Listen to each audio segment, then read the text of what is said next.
Hello, hello everyone. Welcome to the 4th episode of Toxilog. Happy Women's Month to all the ladies out there, to all our women out there. Keep slaying, you guys, and keep being empowered. And speaking of empowered, we will be joined today by an empowered woman. We have Coach Kit, the strength and conditioning coach of the none other than the Philippine men's national boxing team. So hello, Coach Kit. How are you po? Thank you for being with us today despite your busy schedule. So let me start po by asking, when did your love for sports start? Actually, it started grade 5. Oh. So, parang inintroduce ako ng mom ko sa City Hall sa Caloocan. Meron dong mixed martial arts. Tapos, pinasali lang ako. Parang barangay type lang siya. Tapos, from there, nag-start na siya. Tapos, eventually, nawala siya for some time. Right after 2 years, high school, nag-join ako ng taekwondo team sa La Consolacion College. Tapos, nag-start na ako nung sumali ng tournament. So, nanalo na. So, every time na nanalo kami, ginadyaryo kami ni Mami sa may Caloocan City Dateline. Tapos, eventually, nag-stop ulit kasi kailangan mong graduate. And then, come 2002, I think, nag-join ako ng UST. Tapos, nakuha naman, thankfully, for the UST varsity team. So, from there, dire-diretso na siya. So, yun. In-enjoy ko talaga siya up until now. Pero because someone pushed you, ma'am, no? To join sports. So, hindi ba talaga nag-start sa'yo yung interest? Hindi naman, pero may backstory kasi doon. Yung ate ko, nanonood siya ng wrestling. So, syempre, pinagpapracticean ako eh. So ako, defenseless ako. So, may times kasi na magkakapatid ka, magipagbugbuggan ka. So ako, hindi ko ma-defend yung sarili ko. So, from there, nag-aaral din ako. Tapos yung medyo may konting knowledge na ako, yun, lumalaban-laban na ako ng konti. So, wrestling siya, taekwondo ako. So, ang best defense mechanism pala dapat mag-aaral ng wrestling para hindi ka maging emotional punching bag. Charis. Pero okay naman po so far. Tsaka iba yung impact ng sport sa female kasi sobrang nakaka-boost siya ng confidence. So, di ba, normally sa fitness industry or in any sport, male-dominated eh. Yeah. So, right after joining sports, taekwondo, and then the gym itself, sobrang confident ako. So, sa stance pa lang, posture pa lang, makikita mo na hindi kayo naka-hunch. Pag naglalakad ka, super proud, chest out. So, yun. So, following on from that po, since you mentioned po na sports talaga is essentially it's a male-dominated field. So, did you experience being discriminated for choosing that path po? Anong mga... Yes, majority, like most of the time, lalo na nung nag-start ako sa Fitness First. So mostly kasi doon, pag kunyari, magbebenta kayo ng personal training or mag-offer kayo ng personal training, hindi sila kukuha ng services mo kasi ang liit mo eh. Tapos mostly hindi mo sila kayang spotan kasi mabibigat. Pero kasi, on the other side nun, may mga male coaches din kasi na willing to help naman sa mga female coaches. So, training nila ako for that. So, pinagbubuhat talaga ako nila ng mabigat.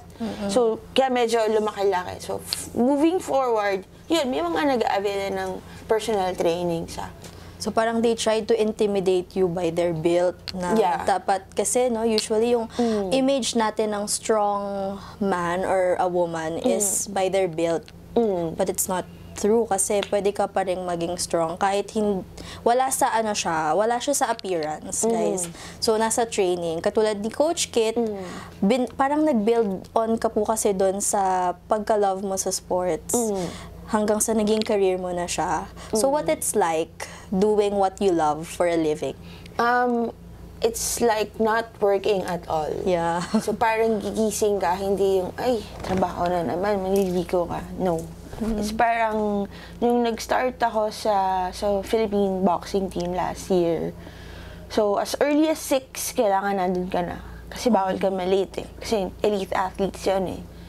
So, gigising ako ng mga 4:30, aalis ako ng bahay ng 5. Ando na ako mga 15-20 minutes before the training. So, hindi siya tiresome for me to wake up and then being there. Tapos makikita mo yung mga athletes. So, parang very encouraging na makikita mo sila on time. So, super invested sila sa training. So, yun. Masaya. As in. Yun. So, sana kami rin po. Kasi ano po, everyday parang JW, just go work ulit. Pero at least, ma'am, yung passion niya, naging career siya. And, I think it's really the best when you don't have to work for a day kasi everyday gusto mo yung ginagawa mo. But I'm just curious po, back in college, kasi I have a fair share of friends na parang sobrang galing nila sa sports pero hindi sila focus sa ACADS. So parang does it follow that when you're not really good in ACADS, you're like good in sports or vice versa? Vice versa. Kasi sa amin, hindi pwedeng training lang eh. So, I grew up in a culture sa UST na yung coach ko, hindi siya nakafocus sa training lang. Bawal, mapapalo kami. If I may share, yung isa pa sa inspiration ko for being a coach is Sir Dindo Sempao. Coach Dindo. So, good friend din siya ni Mami. So, lagi niyang ini-instill sa amin every training. It's not just about the training. You have to balance it out with your ACADS also. Kasi pag may bagsak kami, hindi kami makakalaro ng UAAP. Oh, so if you don't mind me asking po, ano pong course ang tinik nyo ng college? Asian Studies. So, pre-law siya. So, bakit po ang layo? Parang malayo. Hindi, kasi siya, supposedly, pwede naman mag-law, kaya lang, yun nga, parang nakita ko yung coach ko. Iba yung impact na sa players eh. So, parang very positive yung naging outcome. So, majority nung teammates ko, tsaka kami, puro coaches kami. Very few yung nagtuloy dun sa talagang professional nila kasi we really enjoy what we do. But why did you take up Asian Studies po? Normally kasi, hindi talaga yun yung first choice ko. So, Ay na naman. Psychology talaga yung gusto ko. Kaso, puro na yung quota sa psyche. So, walang slot. So, I have to settle in with Asian Studies. So, tinabaho ko na lang siya. Tapos, part of that kasi, ayokong graduate ng 5 years. Kasi nga, gusto ko makasabay dun sa regular na academic program ng school. So, instead na yung normal credits na 28 credits lang, your units per sem, nag-overlap ako, 33. So, talagang aral kong aral. Tapos, nag-summer ako, wala akong summer. Tapos, ensayo pa. Pero, nakagraduate ako ng 4 years. Wow. So, yun. Pero parang you used na lang sports as your inspiration para rin matapos po yung studies nyo. Saka ang perks pa nun kasi is, nare-refund ko yung tuition fee ko kasi piso lang yung binabayaran. Wow. So, yun. So guys, ano yun? It's a myth. You can be good at both. Yes, like, pwede kang maging sporty and still be good at your ACADS. So, it's sad kasi po, kapag hindi mo na pursue talaga yung gusto mo. Kasi ako, I was lucky na na-redirect ako sa comm. Kasi at first po, hindi ko talaga rin siya gusto. Parang, yes, since a child, parang na-plant ko na yung seed na ang ambition ko po talaga is maging isang pharmacist. Ang layo, di ba? And then, one day, sinabi lang din ng prof ko na bakit ka magme-medicine field? Unang-una, niya talaga ako, ma'am. Talagang tinotoo niya ako na hindi ka magaling sa math. Hindi ka magaling sa science. Pero bakit yun ang ipupursu mo? Tapos, hindi ko napapansin na since bata ako, nagsusulat naman ako and very involved po ako sa ganon mga activities na about communication. So, sabi ko, oo nga, bakit ako magpa-pharmacist? So, luckily, I chose to pursue this, path. And dun din po talaga ako nag-thrive. So, same as you po. Since parang you planted the seed early na you love sports, naging career path mo pa rin siya kahit medyo lumihis ng slight. So, ang question ko naman po, since the first time that I heard about the strength and conditioning coach, parang ang dami kong assumptions about kung ano po yung job. So, ano pong nature ng pagiging isang strength and conditioning coach? Okay, so yung sa strength and conditioning kasi, pag sinabi mong strength and conditioning, very broad siya. So, it doesn't include like lifting weights lang.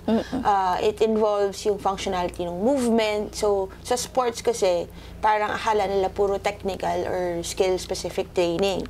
Pero, ang bread and butter ni sports is strength conditioning. So, kunyari, kahit malakas ka sumipa, pero mabagal. So, you need to be able to condition your kick to kick faster. So, dun papasok si strength and conditioning na magbibigay kami or magsusupplement kami ng exercise that will enhance the speed of kicking. So, for example, ako, yung SNC kasi namin sa UST, na-introduce lang siya fourth year high school. So, naglalaro ako, parang finweight ako, so mabilis sumipa. So, kahit mabilis ako sumipa, pero wala masyadong power, hindi siya nagko-connect. Pag yung kalaban ko, mas mabigat sa akin na sipa ako, wala na. So, parang talo na. Tapos, nung pinasukan kami ng SNC, so, yun na, medyo lumakas yung legs. So, nagkaroon ng konting muscle. Na-try namin siya sa sparring. So, parang, ano siya, make or break siya para makapaglaro ka ng UAP. So, pag-sipa, mabilis. Tapos, nung nag-connect yung sipa, bumaon. So, nakita ko yung kalaban ko gumanon. So, parang at the back of my mind, nag-smirk ako. Bumaon. Okay, sige. So, dun ko na parang, if before pa may SNC during our time, mas sobrang okay sa sports talaga. Kasi sobrang laking tulong niya. Sa mga players po, no? Lalo na yung merong mga natural abilities, like, di ba, karamihan po sa mga sports personalities na kilala natin, like, for example, Manny Pacquiao, di ba, nag-start sila sa mga hilig lang talaga mag-boxing, pero kapag nilagyan mo ng, yun, for example, strength and conditioning and ibang elements, doon talaga gumagaling. So, is it a new field po ba? Actually, no. Or nagagawa na siya before? Hindi kasi siya parang binibigyan ng importance before. Parang nalaman ko lang yung SNC nung 4-year college ako. Pero nung pagpasok ko sa UST, I think that was 2002, yun doon nag-start yung mga basic strength and conditioning na. So, like, if I may add, nung nag-start ako sa Philippine boxing team, last year of November. So, madami sa kanila umaangal kasi nga injured sila eh. So, sa Asian Games daw, walang nag-qualify for Paris. Si Ymir lang. Pero kasi hindi siya dito nag-training. So, nung pinasok namin yung program, November, December, 4 times a week yun. Pero targeting different parts of the body. Pero yung main focus is for them to be strong holistically. So, strength, endurance, flexibility, motor skills, so lahat yon. After nung recent game namin sa Spain, sa Boxamali, 4 sa kanila naka-gold. Kasama si Nesty, yung nag-silver sa Tokyo. So, nagpasalamat sila kasi parang lumakas daw yung leg, so lumakas yung upper body, so mas condition sila. And walang injury. Yun yung pinaka-important. That's the goal po. Parang to lessen the probability na ma-injure sila while doing it. So, may ano rin po ba yun? May parang sinusunod na schedule or they do the conditioning simultaneously with the training? Bali, dinidesign ko yung program by phases siya. So, for example, November, phase 1, pinaka-foundation ng movement. So, hindi kailangan complicated or complex yung movement. So, kunyari, squats lang yung papagawa mo sa kanila, tapos very minimal load. Kasi kunyari, pinagawa mo ng squats, tapos madaming complexities para madaming extra movement, may injure. So, doon ka muna sa pinaka-foundation. And then, moving forward, saka ka lang mag-add ng load, ng repetitions, ng other movements, para mas ma-enhance yung skills nila. So how is it like generally po handling the Philippine men's national boxing team? Like, did you get parang peculiar reaction from the team? No naman. Kasi parang barkada lang eh. Kasi I came from a team setup dun sa martial arts pa. So parang coach, mas nakakausap pa nila ako versus dun sa ano nila, dun sa skills coach nila. Mas open sila. Mas parang wala lang, parang coach, ganun lang. Tapos minsan lumalabas, coffee, tapos gumagala-gala ng konti on the side pag walang training. So, yun po.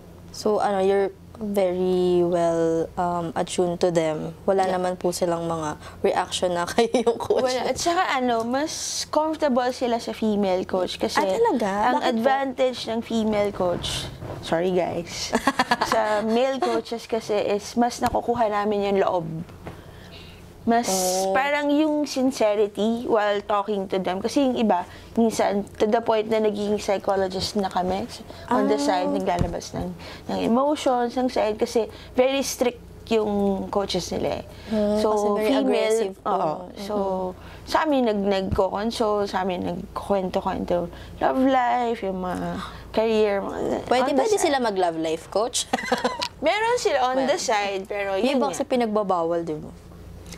Actually, depende. If kaya mong balansin and if hindi, if hindi makasagabal dun sa training nila. So, yun. So, yun pala. Kasi nga, most of the time, hindi naman po natin generalized. Yung mga men coaches talaga, nasisigawan ka talaga niyan. Oo. Kasi nakikita ko silang tinitrain. Minsan parang naka-planks, sinisipa lang. Oh my God. Hindi naman parang ayusin mo yan. Ganon. Tapos, may mga yung noodle, yung pool noodle, hinahampas na ganon. Pero lang, yung ganon lang, tap. Parang tough love, gano'n. Ng parent. Ako medyo, syempre, pag female side, may hindi naman motherly aspect. Wag pa. Not too soon. So, parang sabi ko, wag ganon. Kasi syempre, athletes pa din yan eh. So, hindi pwedeng pagsalitaan ng kung ano-anong words. Syempre, di ba? May effect din yun sa mental aspect ng athletes. Mas nurturing dapat yung Actually, mas okay siya. And siguro, essential part din siya, ma'am, nung diba, conditioning. Kasi Mostly dapat, kasi sa SNC, akala nila weights lang, puro training. Pero kasi part of it is mental or mindset conditioning.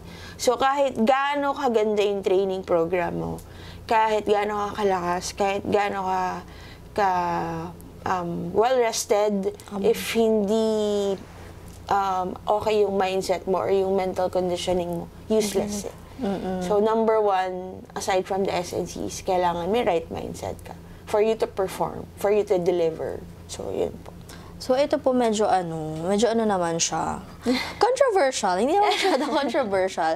Pero lagi natin kasi, di ba, when we pursue our passion, syempre, we're secretly hoping na, the pay din is malaki. So, the question is, may pera po ba sa sports? Yes. Wow.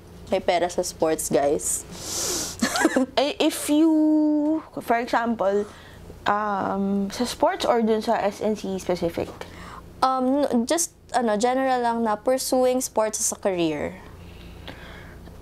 Yes, meron. Kasi pag titingnan mo yung boxers, akala mo para mga prom-D type, pero meron at meron yan. If I may share an example, one of the boxers na female, handle ko din kasi yung women's. Female. So, punta kami ng Apple. Saan po? Apple. Okay po. Apple siya. So, bibili siya ng iPhone 15 Pro. Tapos, syempre, kasi usually ako, hindi talaga ako nagsapatos. Gusto ko, ganito lang, tapos slippers lang. Siya, naka-shorts lang siya, tapos typical na loose na shirt. Tapos, yung slides lang. Tapos, yung isa, t-shirt shorts lang din. Tapos, normal na sling bag. Pero wag kayong sling bag niya, Coach. Pero black lang yun. So, nagtitingin siya doon sa may Apple Store. Walang pumapansin sa kanya. As in, wala. So, tapos, nagsumbong siya, Coach, walang nag-assist sa akin. Sabi ko, sige, ka lang, mag-inquire ka lang. Baka naman, Tapos sabi niya, ito po, iPhone 15 Pro, ganyan. Tapos this is like nasa, I don't know, 70 plus? Maybe more po, maybe more. Tapos, how would you like to pay? Sabi niya, installment, ganyan po. Sabi niya, I'll pay full, cash. Pinayaran niya. Sabi, nagawanan lang yung sales lady. Tapos ako, nakaganon lang ako. Kala niyo, walang pera. Di niyo alam, may mga bahay, kotse na yan. Oh my God. Kasi yun eh. They get incentives if they play. If I may share din, kasi yung player na to, isa siya dun sa parang Olympic Solidarity. So, pag napili ka doon, 2 per sports lang kasi. So, magbibigay ng allowance sa'yo si Olympic Committee other than the PSC ng allowance. So, medyo hefty siya kasi may nakikita nila ng potential for them to qualify and get a medal in the Olympics. So, yun. Meron talaga. So, kahit ganun lang, ma'am, may allowance pa rin sila. Basta nag-train. Oo, kasi tsaka wala naman silang ginagastos kasi parang yung accommodation nila sa PSC is free, tapos yung food, free din naman. Doon lang sila sa training. So, wala silang gastos at all. So, speaking of that, coach, meron po ba kayong isang player na tumatak sa inyo na naturuan nyo ng SNC? Right now or even before? Even before. Kahit sino, may tumatak po ba sa inyo na player na you think you made a significant impact dito sa person na to or vice versa? Pwedeng siya yung nakapag-inspire sa inyo? Actually, yung ngayon, hindi talaga siya, not sure kung boxer siya before eh. So, parang, hindi ko na lang sasabihin. Yes, it's okay po, it's okay. So, parang siya, boxer siya before, female siya eh. Apo. Tapos, hindi siya nakapag-start ng training with us November, December kasi nasa kickboxing siya. Pero nag-SEA Games, gold medalist siya sa kickboxing. So, hindi siya nakahabol kasi nga last minute sila pinol out ng boxing team sa kickboxing. So, syempre, hindi nila nakuha yung full supplementation ng SNC as at par with the current boxing team. So, nung nasa Australia kami noong January sa 2 weeks camp sa Institute of Sport, may mga sparring sessions kasi doon. So parang nag-meeting kami sa coaches na sabi papauwiin na lang muna kasi nga hindi kondisyon. Tapos pumunta siya sa kwarto, syempre, 'di ba? Female, iyak yan. So syempre ako mahahawa ako. Tapos sabi ko, parang isipin mo na lang, parang na trial lang to. Iba talaga kasi nagagawa ng pep talk. So, mind conditioning talaga. Tapos yun, parang nagkaroon siya ng presence of mind na, sige, parang pag uwi mo sa Pilipinas, yung 1 week na to, tutukan natin. So, 1 week, pinupuntahan ko sila doon. So, training kami, tapos yun nga, pep talk pa din. Tapos, pinabalik sila sa Spain para mag-participate dun sa 3 weeks na intensive na Spain train camp prior to the World Qualifiers na nangyayari na ngayon sa Italy. So, yun. So, okay naman yung performance niya so far. Not sure lang kailan yung game niya, I think, tomorrow ba or sa Saturday. So hopefully may preliminaries pa kasi yun eh. So if makapasok, manalo sila ng medal, qualified sila for Olympics sa July. So yun. So yun, nag-thank you lang siya. So yun, parang ako leaving a positive impact dun sa player. Sobrang fulfilling yun for me. Na natulungan niyo po. Oh, naiyak si Joke lang. Kala ko po naiyak talaga. Pero kasi po, it's a good thing na nalaman natin yung strength and